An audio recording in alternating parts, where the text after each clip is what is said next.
আসসালামু আলাইকুম রহমতুল্লাহি ওবরকাতুহু। সম্মানিত দর্শক, প্রধানমন্ত্রী তারেক রহমান তার গত ৬ মাসের কর্মকাণ্ডে তিনি যে আসলে কি করেন, কি করতে চাচ্ছেন, আগামী দিনে কি করবেন। আবার বলছি, তিনি যে এখন কি করছেন বা করেন এভরিডে, গত ৬ মাসে কি করেছেন এবং আগামী দিনগুলোতে তিনি কি করবেন, এ ব্যাপারে আমরা যারা বাইরে জনগণ আছি, পলিটিক্যাল অ্যানালিস্ট আছি, রাজনৈতিক বিশ্লেষক মনে করি যাদেরকে, কিংবা ধরুন বিভিন্ন পেশা, শ্রেণী পেশার যারা লোকজন রয়েছেন, তারা স্ব পেশার ক্ষেত্রে যতটুকু যাদের অভিজ্ঞতা রয়েছে, আমরা আসলে কেউ বুঝতে পারছি না। হতে পারে আমাদের বুদ্ধি একেবারে কম, অথবা আমরা বোকা হয়ে গেছি। আবার এও হতে পারে যে প্রধানমন্ত্রী তারেক রহমান সাহেব আমাদের সবার, অর্থাৎ সম্মিলিত মানুষের যত বুদ্ধি, কম্বাইন্ডলি তার বুদ্ধি তার সাথে অনেক অনেক বেশি। আবার এও হতে পারে তার যে চিন্তা চেতনা, যে কর্মের যে স্ট্যান্ডার্ড এবং আধুনিকতা, এটি আমরা এই ২০২৬ সনে বসে চিন্তাই করছি। তিনি হয়তো ২০৫৬ সনের বাস্তবতার নিরিখে বা ২০৫৬ সনে এই বাংলাদেশ কোন পর্যায়ে যাবে সেই পরিণতিটা তিনি বুঝতে পারেন, জানতে পারেন অলৌকিক ক্ষমতা বলে, এবং সেইভাবে তিনি তার সিদ্ধান্ত নিয়েছেন। আমরা যারা সাধারণ দৈনিক চিন্তা করি, সকালে যদি সূর্য উঠে, আকাশে মেঘ থাকে, গরম পড়ে, বাতাস প্রবাহিত হয়, এবং দৈনন্দিন যে প্রকৃতি এবং পরিবেশ, এটার উপর নির্ভর করে যারা জীবন এবং জীবিকা চালাই, তাদের জন্য এই সরকারের একটি কর্ম আমাদের কাছে সুখকর নয়, আমাদের কাছে সহজ সরল নয়, আমাদের কাছে আশা জাগা নিয়ে নয়। আমরা এই সরকারের কোনো কর্মের প্রতি বিশ্বাস করতে পারছি না, বিশ্বাস স্থাপন করতে পারছি না, কোনো কর্মের প্রতি নির্ভর করতে পারছি না, এবং এই সরকারের কর্মকাণ্ডের উপর বিশ্বাস এবং আস্থা রেখে ভবিষ্যতের ব্যাপারে আমরা যে আশাবাদী হব, এইরকম কোনো লক্ষণ আমরা দেখছি না। আমরা এই সরকার আসার সঙ্গে সঙ্গে দেখলাম dialogue, I have a plan. ভালো কথা, আই হ্যাভ এ প্ল্যান। এখন আই হ্যাভ এ প্ল্যান, কি প্ল্যান আছে না আছে এতদিন কোনো বাস্তবায়িত হয়নি, কিন্তু আই হ্যাভ এ প্ল্যান নামে একটা বইও ছাপা হয়ে গেছে। আবার সেই বই তথ্য মন্ত্রণালয় থেকে প্রকাশ করা হয়ে গেছে। আবার সেই বই বিতরণ করা হচ্ছে। কিসে কি হচ্ছে, বইতে কি প্ল্যান আছে না আছে। এখন আমার মতো একজন মানুষ, আমি এই সমাজে এতদিন ধরে আছি, আমার কাছে যদি এই প্ল্যানটা সম্পর্কে কোনো আগ্রহ তৈরি না হয়, যে ঠিক আছে আমি একটু প্ল্যানটা পড়ি, বা বিএনপি যে দফাগুলো দিয়েছে ৩১ দফা, এই দফার মধ্যে কি কি লেখা আছে একটু দেখি, এই দফার কোনটা কোনটা বাস্তবায়ন হলো, এটা আগ্রহ তৈরি হোক। আমার মধ্যে সেই আগ্রহটা তৈরি হয়নি, একটু তৈরি হয়নি। আর আমি যে সমাজে বসবাস করি, আমার বন্ধু আছে, পরিবার আছে, আত্মীয় আছে, স্বজন আছে, আমি তাদের কারোর মধ্যে এই আই হ্যাভ এ প্ল্যান এবং এই যে বিএনপির ৩১ দফা, সেই রফা নিয়ে কোনো রকম আলোচনা, সিঙ্গেল একটা আলোচনা আমরা করিনি। আমাদের আলোচনা, বিদ্যুৎ আজকে আর থাকবে তো? আজকে যদি গ্যাস না আসে তাহলে আমার ফ্যাক্টরিটা কিভাবে চলবে? আমরা দেখা হলেই প্রতিদিন আলোচনা করি ব্যাংক লোন কিভাবে দেব, শ্রমিকের পাওনা কিভাবে পরিশোধ করব। আমরা অনেকেই আলাপ আলোচনা, আমার ফ্যাক্টরি, অমুকের ফ্যাক্টরি বন্ধ হয়ে আছে ২ মাস, ৩ মাস, ৬ মাস, ১ বছর, ২ বছর যাবৎ। সমস্ত মেশিনপত্র নষ্ট হয়ে যাচ্ছে। ওখানে যে ১০-১২ জন সিকিউরিটি গার্ড আছে, সেই গার্ডের বেতন দিতে পারছি না। ওখানে বিদ্যুতের লাইন কাটা, ওখানে একটা সোলার প্যানেল বসিয়ে কোনো মতে সেখানে কয়েকটা ফ্যান ট্যান চালিয়ে আমরা সেই ফ্যাক্টরিগুলো পাহারা দিচ্ছি। এটা হলো আমাদের আলোচনা। আমাদের এই আলোচনার সামনে যদি কেউ এসে বলে যে একটা খাল কাটা হবে তোমার এখানে সামনে দিয়ে, সেই খাল দিয়ে পানি প্রবাহিত হবে।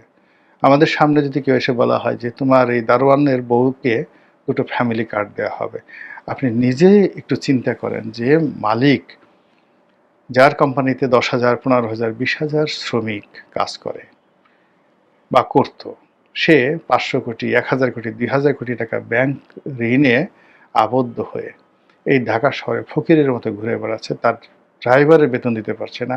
অনেক মালিক মানে ড্রাইভার নাই, ৩,০০০ ৪,০০০ লোক চাকরি করত। আমি এরকম যদি জানতে চান অন্তত ১০ জন লোককে আমি দেখাতে পারবো যাদের এই ৩-৪ বছর আগে ৩,০০০ ৪,০০০ লোক চাকরি করত। সেই সমস্ত মালিক এখন ড্রাইভার রাখতে পারছে না, গাড়ি চালাচ্ছে না, তারা মেট্রোতে চড়ছে, প্রাইভেট গাড়িতে আসা যাওয়া করছে। গাড়িটা যে রিনিউ করবে সরকার ট্যাক্স দিয়ে, এরকম অবস্থা নাই। এভাবে পথে বসে গেছে। তো সেই অবস্থা যখন চলছে তখন সরকার যে কর্মকাণ্ড করছে সেই কর্মকাণ্ড নিয়ে আসলে যারা ভুক্তভোগী সাধারণ মানুষ তাদের কোনো মাথা ব্যথা নেই। তারা শুধু ইয়ানফসি।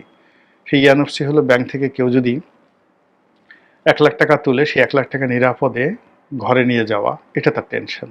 এর কারণ হলো সবগুলো সন্ত্রাসীর উৎপত্তি থাকে ব্যাংকের দরজাতে। যখনই টাকা সে নিয়ে কেউ বের হয়, ওই ব্যাংকের মধ্যে সন্ত্রাসীদের একটা গ্রুপ থাকে, তারা টেলিফোন করে দেয়, চাকু মেরে টাকা নিয়ে চলে যাচ্ছে। এইভাবে অসংখ্য ঘটনা ঘটছে সারা বাংলাদেশে। এরপরে অনেকগুলো ব্যাংকে যাদের আমানত পড়ে আছে, তুলতে পারছে না, আত্মীয় স্বজন মারা যাচ্ছে, একটা টাকা ব্যাংক থেকে তুলতে পারছে না, মানুষের ধৈর্যের বাঁধ ভেঙে যাচ্ছে, ব্রাঞ্চগুলোতে গিয়ে তারা আক্রমণ চালাচ্ছে। তখন আপনি যদি তাকে ফ্যামিলি কার্ডের কথা বলেন, গাছ লাগানোর কথা বলেন, আপনি যদি তাকে নীতি কথা বলেন, দুপুরে কম খাওয়া, ১০০ টাকার খাবার খাওয়া, দেখো আমাদের প্রধানমন্ত্রী ১০০ টাকার খাবার খাচ্ছে, তুমিও ১০০ টাকার খাবার খাবো। ও বলবে, আরে বদমাইশ হারামজাদা, ১০০ টাকার খাবারের কথা বলো, আমি তো আমার ছেলে মেয়েকে ১ টাকার খাবার খাওয়াতে পারছি না, আগে টাকা দে, আমি কোথা থেকে দেবো, এই ধরনের কথাবার্তা কিন্তু চলে আসবে। তো এই যে একটা অবস্থা, সেই অবস্থার জন্য কে দায়ী কারা দায়ী সেটা বড় কথা নয়। বাস্তবতা হলো যে আপনি যদি নেতা হন তাহলে আপনাকে এই দায়িত্ব নিতে হবে। আর আপনি যদি নেতা না হন, দায়িত্ব নিতে আপনার যদি ভালো না লাগে দায়িত্ব ছেড়ে দেন। কিন্তু আপনি গাড়িও চালাতে পারবেন না, গাড়ি চালাবেনও না, স্টিয়ারিং ধরে বসে থাকবেন আর বলবেন যে এই গাড়িতে তেল নাই, কারণ আগের যে গাড়ির মালিক ছিল মদন ব্যাপারী, সে মদন ব্যাপারী তেল রেখে যায়নি। আগে যে ড্রাইভার ছিল কদম আলী, সেই কদম আলী এই গাড়ির স্টিয়ারিংটা নষ্ট করে গেছে, আমি কিভাবে চালাবো, আমি এই জন্য বসে আছি এটা ধরে।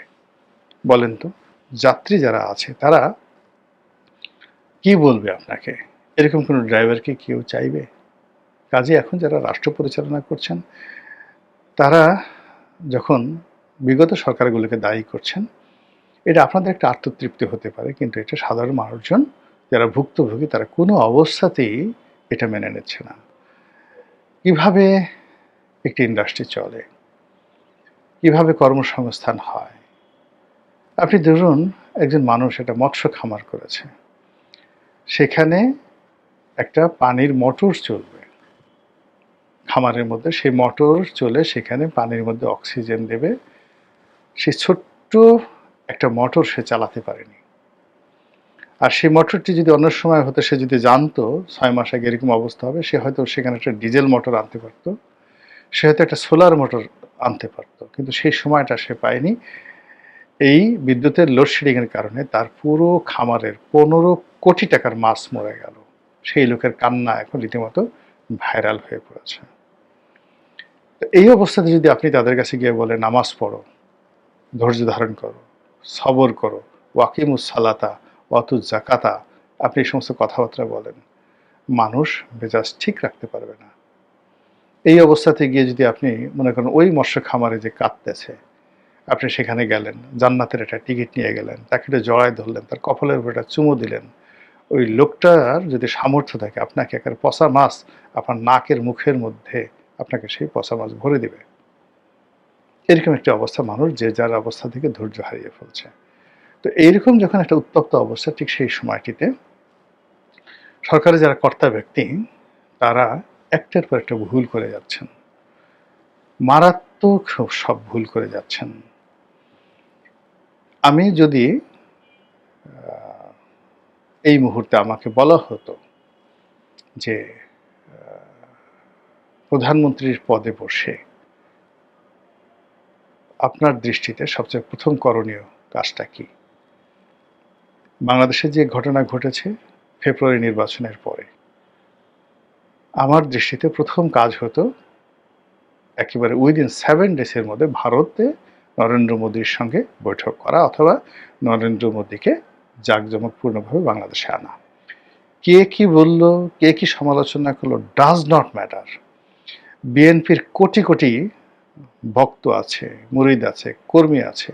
এই যে সমস্ত 2-4-10 লোক উল্টা উল্টা কথা বলছে, এদের 32টা দাঁত চড়াইয়ে ফেলে দেওয়ার মতো অবস্থা বিএনপির আছে। কিন্তু বিএনপির সেই শক্তিটা ব্যবহার না করে কে কি বলল এই ভয়ে, এই যে প্রথম 15 দিনের মধ্যে তার যে সফরটি ভারতে করার উচিত ছিল, দরকার ছিল, সেটা না করে ভারতের সাথে সম্পর্কটা যে জটিল অবস্থা এখন নিয়ে আসা হয়েছে, ইটস এ মানে যাকে বলা হয় worst political blunder of BNP as well as for Tarek Rahman সাহেব।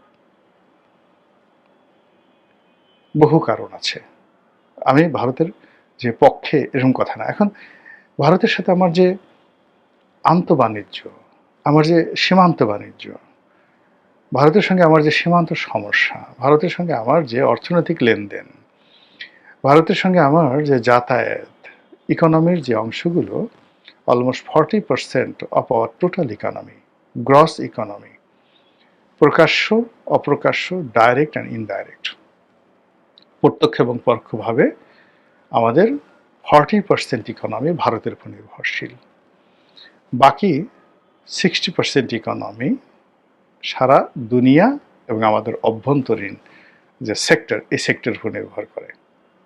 তাহলে যদি অভ্যন্তরীণ সেক্টরে আমরা স্বয়ংসম্পূর্ণভাবে নিজেরা নিজেদের ইকোনমি আমরা নিয়ন্ত্রণ করতে পারি আমাদের প্রয়োজনের হাইয়েস্ট 30%, বাকি 30% ধরেন ইউরোপ, আমেরিকা, চীন থেকে শুরু করে সারা দুনিয়ার সাথে, আর একা ভারতের সঙ্গে আমাদের টোটাল ইকোনমির 40% জড়িত। এর সাথে চোরাচালানি আছে, এর সঙ্গে আমদানি আছে, এর সঙ্গে রপ্তানি আছে, এর সঙ্গে হুন্ডি আছে, আর অনেক কিছু আছে, সব মিলিয়ে 40%। তো এই 40% গ্রস ইকোনমি, যেখানে আমাদের 100% যেটা সেলফ ডিপেন্ডেন্ট নিজেদের ইকোনমি, আমাদের এই যে মুরগি আমরা তৈরি করি না, ডিম, এই ডিমের কাঁচামাল কোত্থেকে আসে, খাবার কোত্থেকে আসে দেখেন তো। ভারত থেকে কত পার্সেন্ট আসে, বাংলাদেশ থেকে আসে। আপনি জামা কাপড় পরতেছেন, তুলা কোত্থেকে আসে। আপনি মরিচ, আদা, হলুদ, রসুন, পেঁয়াজ থেকে শুরু করে যা কিছু কোত্থেকে আসে বলেন তো। আমাদের দৈনন্দিন জীবনের যা কিছু প্রয়োজন তার কত পার্সেন্ট আপনি এই যে প্লাস্টিক থেকে শুরু করে মানে কি না বলেন, অ্যাজ এ হোল, আমি তো বললাম যে হোল ইকোনমির। আমি এই কথাগুলো বিএনপিতে চ্যালেঞ্জ দেওয়ার মধ্যে খুব অল্প লোক আছে। আমি এই রাষ্ট্রটিকে, সমাজটিকে গত 40টি বছর ধরে প্র্যাকটিক্যালি দেখছি, from the point of as a businessman, as a political analyst, as a journalist, as a member of parliament, as a politician, as a citizen of the country, এই জিনিসগুলো দেখে আসছি। এবং আমি এই ডিপ্লোম্যাটিক জোনে ভারতের সাথে কাজ করেছি, জাপানের সাথে কাজ করেছি, আমেরিকার সাথে কাজ করেছি, ইউর সাথে কাজ করেছি, অস্ট্রেলিয়ার সাথে কাজ করেছি।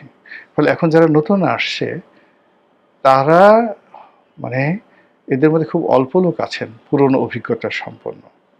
তো সেই অভিজ্ঞতা থেকে বলছি যে ভারতের যে বিষয়টি, এটি সর্বোচ্চ ডিপ্লোম্যাটিক চ্যানেল দিয়ে এই সরকারের মোকাবেলা করা উচিত ছিল। এখানে ধরুন ভারতের সঙ্গে আমাদের সম্ভাবনা আছে 100টি, সমস্যা আছে 100টি। এখানে গেলে ভারত জিম্মি করার চেষ্টা করবে, শেখ হাসিনাকে তুলে দেওয়ার চেষ্টা করবে, আওয়ামী লীগের ব্যাপারে প্রশ্ন করবে, তারপরে সেখানে জয়েন্ট যেখানে বলে সংবাদ সম্মেলন হবে, সেই সংবাদ সম্মেলনে সাংবাদিকরা নানা রকম বিব্রতকর প্রশ্ন করবে, আর সেই প্রশ্নগুলো উত্তর দিতে হবে। সেই উত্তর দেওয়ার যোগ্যতা থাকলেই তো আপনি নেতা, না থাকলে আপনি কিসের নেতা। সোজা যদি এমন একটা সাধারণভাবে কথা যে আমরা নতুন আসছি, আমরা 17 বছর 15 বছর 17 বছর ক্ষমতার বাইরে ছিলাম, আমি নিজে 15 বছর দেশের বাইরে ছিলাম। এই সময়টিতে বাংলাদেশের যে রাজনৈতিক পট পরিবর্তন হলো, সেই পট পরিবর্তনে ভারতের অত্যন্ত গুরুত্বপূর্ণ ভূমিকা আছে। আমাদের সঙ্গে ভারতের সবসময় একটা যোগাযোগ ছিল, আওয়ামী লীগ জমানাতে যোগাযোগ ছিল, আর এখনো যোগাযোগ আছে, আগামীতেও থাকবে। আমরা ভারতের সাথে যে আমাদের বিদ্যমান মানে সফলতাগুলো রয়েছে, সম্ভাবনাগুলো রয়েছে, এগুলো সর্বোচ্চভাবে আমরা কাজ করব। আর সমস্যাগুলো যেগুলো আছে এগুলো আলাপ আলোচনা অব্যাহত থাকবে। কিছু সমস্যা আমরা সমাধান করার চেষ্টা করতে থাকবো ইমিডিয়েটলি, কিছু সমস্যা মধ্যবর্তী এবং কিছু সমস্যা দীর্ঘমেয়াদে করতে থাকবো। ইন ডিটেলস আমরা এই মুহূর্তে কিছু বলবো না। আমরা এইভাবেই আমরা আমাদের কাজকর্ম করব। আওয়ামী লীগ সম্পর্কে, শেখ হাসিনার সম্পর্কে যদি কথাবার্তা হয়, সেখানে কোনো রকম না, যদি খালি এভাবে বলতে, হ্যাঁ উনি বাংলাদেশের প্রধানমন্ত্রী ছিলেন এবং বাংলাদেশে একটা গণ অভ্যুত্থান আছে, তার অনেক কর্মী সমর্থক, কোটি কোটি কর্মী সমর্থক বাংলাদেশে আছে, আবার তার সঙ্গে সঙ্গে তার কোটি কোটি বিরোধিতাকারী আছে। ফলে এই সময় আমরা নতুন একটা সরকার তাকে বাংলাদেশে নিয়ে তার বিচারের মুখোমুখি করা বা সমস্ত কিছু করা ইত্যাদি ইত্যাদি করা, এগুলো সত্যিকার অর্থে আমাদেরকে আরও পরীক্ষা নিরীক্ষা করতে হবে, গবেষণা করতে হবে যে how it could be done. এই অবস্থাতে ভারত যে তাকে এখানে রেখেছে, আশ্রয় দিয়ে রেখেছে, এই জন্য ভারতের প্রতি কৃতজ্ঞ। আমরা ভারতের সঙ্গে এই বিষয়গুলো নিয়ে আলাপ আলোচনা করে, বাংলাদেশে যারা এক্সপার্ট আছে তাদের সাথে আলোচনা করে একটা পলিটিক্যাল, যাকে বলা হয়, স্পেস তৈরি করে আওয়ামী লীগের বিষয়, রাজনীতি করার বিষয়, শেখ হাসিনার বিষয় এমন একটা সিদ্ধান্ত আমরা নেওয়ার চেষ্টা করব যেন কোনো পক্ষের ক্ষতি না হয়, সকল পক্ষের জন্য লাভজনক হয়। আচ্ছা ধরেন এই কথা যদি দিল্লিতে বসে তারেক রহমান সাহেব বলতেন, বাংলাদেশে যদি এই কথাগুলো বলতেন, বলেন তো আমার এই কথাগুলো বললাম, আপনি আমাকে কি বলবেন? আপনি রাগ করতে পারতেন? বলেন। কোনো অবস্থাতে। কিন্তু এই কথাগুলো আপনি বলবেন না, চিন্তা আপনি করবেন না করে ওখানে কি হবে না না হবে এই সমস্ত বিষয়গুলো নিয়ে আলাপ আলোচনা করে পুরো যে সম্ভাবনা রয়েছে রাজনীতির, সেই সম্ভাবনাটাকে নষ্ট করে দিয়ে একটা ঐতিহাসিক একটা ব্লান্ডার, একটা মহাভুল তৈরি করা হলো। একটা জিনিস হলো কি জানেন, মানুষ না ভালোবাসা ভুলে যায়, প্রতিদান ভুলে যায়, তারপর উপকার ভুলে যায়, অনেক কিছু ভুলে যায়, কিন্তু অপমান, একটা মানুষ কোনোদিন অপমান ভুলে না। আপনি নিজের দিকে বুকে হাত দিয়ে চিন্তা করুন, যারা আমার এই ভিডিও দেখছেন। আপনি বোধ হয়েছে ধরুন আপনি যখন আপনার বয়স ৩-৪ বছর, তখন থেকে আপনি কিছু কিছু মনে করতে পারেন, ৫-৬ বছর থেকে অনেক কিছু মনে করতে পারেন, ৭-৮ বছর থেকে আরও বেশি মনে করতে পারেন। ওই যে একেবারে শৈশবে ৩ বছর বয়স যখন ছিল, তখন যদি কেউ আপনাকে অপমান করে থাকে, স্মরণ করে থাকুন, ইভেন আপনার বাবা, ইভেন আপনার দাদা, ইভেন আপনার আত্মীয় স্বজন আপনাকে অনেক কিছু দিয়েছে, কিন্তু দুটো চকলেটের মধ্যে একটা চকলেট আপনার মুখ থেকে টান দিয়ে নিয়ে ফেলে দিয়েছে রাগ করে, বা আপনার ছোট ভাইকে দিয়েছে, অন্য একজনকে দিয়েছে, আপনাকে একটা গলা ধাক্কা দিয়েছে, আপনি অপমান বোধ করেছেন। কিয়ামত পর্যন্ত আপনি অপমান ভুলতে পারবেন না। মানুষ কখনো অপমান ভুলতে পারে না। কাজে এই যে ভারত এবং বাংলাদেশের সাথে যে সম্পর্ক, সেই সম্পর্কটির কারণে যে অপমানজনক একটা পরিবেশ পরিস্থিতি তৈরি হয়েছে, যেটা ভারত অপমান বোধ করেছে, এটা আগামী দিনগুলোতে যতদিন বিএনপি থাকবে, এই অপমানের ঋণ কখনো বিএনপি শোধ করতে পারবে না। বোঝার চেষ্টা করেন, একটা সময় বিএনপির সাথে কিন্তু ভারতের একটা চমৎকার সম্পর্ক ছিল, অসাধারণ একটা সম্পর্ক ছিল, কিন্তু সেই সম্পর্কের মধ্যে একটি অপমানজনক সম্পর্ক তৈরি হয়ে গেল যখন প্রণব মুখার্জি বাংলাদেশে এলেন। এবং প্রণব মুখার্জি যখন বাংলাদেশে এলেন, তিনি কংগ্রেসের মনোনীত রাষ্ট্রপতি ছিলেন, যেমন আমাদের সুপ্পু সাহেব।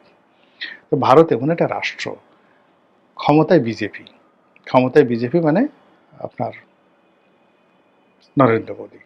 তো সেখানে যদি বাংলাদেশ হতো,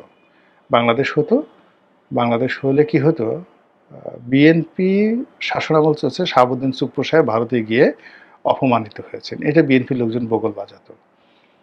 কিন্তু আমেরিকা, ভারত, ইংল্যান্ড এই সমস্ত রাষ্ট্র, তারা তাদের চেয়ার পদ পদবীকে তাদের ন্যাশনাল ইগোতে তারা সেটা ট্রিট করে। তো সেই অর্থে কংগ্রেসের মনোনীত প্রেসিডেন্ট প্রণব মুখার্জি, তিনি বাংলাদেশে এলেন এবং বেগম জিয়া তার সঙ্গে দেখা করলেন না। নির্ধারিত বৈঠক ছিল, সেই বৈঠক তিনি করলেন না ক্ষুদ্র একটি অজুহাতে। এবং এই অপমানের কারণে ভারত রাষ্ট্র অ্যাজ এ হোল, বিজেপি সরকার, নরেন্দ্র মোদী, তারা কিন্তু মানে আগস্ট মাসের ২০ তারিখ পর্যন্ত, মানে আগস্ট মাসের ২০২৪ সনের আগস্ট মাসের ১ তারিখ পর্যন্ত বিএনপিকে কোনো স্পেস দেয়নি। যখন শেখ হাসিনাকে তারা রাখতে পারলো না, তারা প্রথমে চেষ্টা করলো ডক্টর মোহাম্মদ ইউনূসের সঙ্গে একটি সহনশীল সম্পর্ক করার জন্য। সেটা যখন ব্যর্থ হলো, তখন তারা বিএনপির ব্যাপারে সফট হলো, কিন্তু অপমানটা কিন্তু ভুলেনি, অপমানটা কোনো অবস্থাতে ভুলেনি এবং ভুলবেও না। এবং সেই অপমানের পরে আবার দ্বিতীয় দফাতে এই যে ২০২৬ সনের আগস্ট মাসে এসে তারা এই ভারত সফরে যাবেন তারেক রহমান সাহেব। এটাকে নিয়ে যে জলঘোলা হলো, যে অপমানজনক ঘটনা তৈরি হলো এবং পুরো ভারতের বিজেপি, কংগ্রেস, পশ্চিমবঙ্গের মানে যত লোক আছে সরকার, এমনকি নরেন্দ্র মোদীর যারা ঘোর বিরোধী, একেবারে ঘোর বিরোধী, তারাও কিন্তু বলছে যে বাংলাদেশ আমাদেরকে অপমান করেছে, এটা ঔদ্ধত্য, এটা সীমালঙ্ঘন, এটা কোনো অবস্থাতেই মেনে নেওয়া যায় না। এই পরিস্থিতি আগামী দিনে কিভাবে জনাব তারেক রহমান সাহেব সামাল দিবেন, কোন শক্তির বলে এবং কোন সহযোগিতার বলে এবং কোন পদ্ধতিতে, এটা ওনার মাথায় হয়তো আছে, কিন্তু আমার মাথায় এটা কোনো অবস্থাতেই ঢুকছে না। মহান আল্লাহ আমাদের সবাইকে হেদায়েত দান করুন এবং হেফাজত করুন। আসসালামু আলাইকুম ওয়া রাহমাতুল্লাহি ওয়া বারাকাতুহু।